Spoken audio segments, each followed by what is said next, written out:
Good morning students, my self IB sir. मैं आप सभी का ऑनलाइन टीचिंग में स्वागत करता हूं। आज हम लोग डीएलएड 4th सेमेस्टर से एक टॉपिक पढ़ेंगे जिसका नाम है मूल्यों की प्रवृत्ति, मूल्यों की प्रकृति, नेचर ऑफ वैल्यू।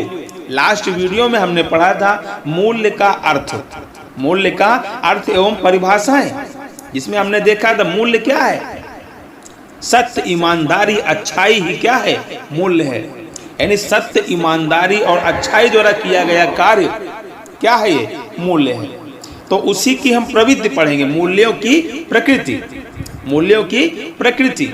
मूल्यों की प्रकृति इस प्रकार से, ध्यान दें आप लोग। फर्स्ट पॉइंट है कि दार्शनिक मूल्यों की प्रकृति में आदर्श, सिद्धांत, विश्वास, सत्य, अहिंसा आदि मूल्यों को शामिल किया जाता है तथा इनकी प्रकृति अपरिवर्तनीय होती है। दार्शनिक मूल्यों के आधार पर यानी व्यक्ति आदर्शवादी हो, सिद्धांतवादी हो और विश्वास, उस पर विश्वास करने की भी भावना हो, विश्वास करने योग्य भी हो, सत्य बोलने वाला हो, अहिंसा हो यानी जो हिंसा न करता हो, आदि मूल्यों को ही शामिल किया गया है। दूसरा पॉइंट क्या है, मनोवैज्ञानिक मूल्यों की प्रकृति मानव ने व्यवहार संबंधी मूल्यों से प्रतीत होती है। यह मनोवैज्ञानिक दृष्टिकोण से अति महत्वपूर्ण है, क्योंकि इन्हीं के द्वारा मानव मूल्यों अर्थात जीवन की नींव रखी जाती है। इन मूल्यों में समय, विकास, प्रगति के आधार पर परिवर्तन होते रहते हैं। मनोवैज्ञानिक मूल्यों के आधार पर, ध्यान दें आप लोग कि मनोवैज्ञानिक मूल्यों के आधार पर जो व्यक्ति है उसमें उसका व्यवहार, प्रकृति मानव के व्यवहार, उसकी जो प्रकृति है उस मानव के व्यवहार संबंधी मूल्यों से प्रतीत होती है। इन मूल्यों में समय, विकास, प्रगति के आधार पर समय के साथ साथ विकास करता है व्यक्ति और उसकी जब प्रगति होती है तो कुछ परिवर्तन भी होते रहते हैं। थर्ड पॉइंट है सामाजिक मूल्यों की प्रकृति मनुष्यों द्वारा उनके अनुभवों के आधार पर मानी जाती है। ये मूल्य परिवर्तनशील होते हैं क्योंकि मूल्यों के द्वारा ही समाज की पहचान होती है। कभी कभी नैतिकता तथा उत्तरदायित्व संबंधी मूल्यों में कड़ा संघर्ष होता है, जिसके द्वारा समाज को नवीन दिशा प्रदान की जाती है। भाई जैसे आप सिद्धांत है आपका कि हम चोरी नहीं करेंगे, झूठ नहीं बोलेंगे, विश्वास करते हैं आप और आप पर भी लोग विश्वास करते हैं। एक आप अहिंसावादी व्यक्ति हैं कि आप किसी को चोट नहीं पहुंचाएंगे, आपके द्वारा किसी को भी चोट न पहुंचाया जाए।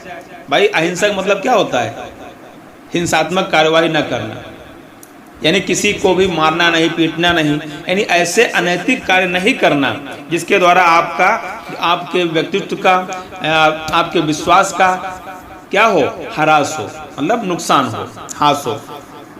इस पे ध्यान दें आप लोग। नेक्स्ट पॉइंट है कि धार्मिक मूल्यों की प्रकृति का आधार राष्ट्रीय एवं अंतर्राष्ट्रीय होता है। धार्मिक मूल्यों का आधार उसके द्वारा बनाए गए नैतिक नियमों में होता है। जैसे कुछ पॉइंट है, जैसे जैन धर्म में कहा जाता है अहिंसा मूल्य पर बल दिया जाता है। जैन धर्म के जो अनुयायी है वो मानते हैं कि अहिंसा नहीं होनी, मतलब कि अहिंसा मूल्य पर बल दिया जाता है, किसी की हिंसा यानी हिंसात्मक कार्य कोई भी ना हो। सिख धर्म में गुरु भक्ति पर बल दिया जाता है, यानी गुरु की भक्ति की जाए। ईसाई धर्म में प्रेम एवं सेवा पर बल दिया जाता है। ईसाई धर्म में माना जाता है कि लोग एक दूसरे से प्रेम करें, सेवा करें, ठीक। और वैदिक धर्म में मोक्ष पर बल दिया जाता है, मोक्ष पर बल दिया जाता है। तो सभी धर्मों का ये मानना है, सभी धर्मों का ये मानना है कि व्यक्ति अहिंसात्मक रहे, मतलब कोई भी हिंसात्मक कार्यवाही या हिंसात्मक कार्य न करे, ठीक है, प्रेम से रहे, सेवा करे दूसरे की, ठीक। और लास्ट पॉइंट है सांस्कृतिक रूप में मूल्यों की प्रकृति को सांस्कृतिक लक्षणों के रूप में परिभाषित किया जाता है। वैदिक कालीन शिक्षा की मुख्य संस्कृति आर्य संस्कृति है तथा इस संस्कृति में 4 वर्णों का जिक्र किया गया है, ब्रह्मचर्य, गृहस्थ, वानप्रस्थ व संन्यास। आप सभी जानते हैं ब्रह्मचर्य आश्रम, गृहस्थाश्रम, वानप्रस्थ आश्रम व संन्यास आश्रम। पहले जो है 25 वर्ष का एक आश्रम होता था, यानी ब्रह्मचर्य शुरुआत जब बच्चा जन्म लेता है उससे 25 वर्ष तक, अगले 25 वर्ष तक यानी 50 वर्ष तक गृहस्थ आश्रम में रहे, फिर आगे वानप्रस्थ आश्रम, ठीक, और फिर उसके बाद संन्यास आश्रम। तो आप लोग इसको बढ़िया से पढ़ लें और मुझे उम्मीद है कि आपको समझ में भी आया होगा।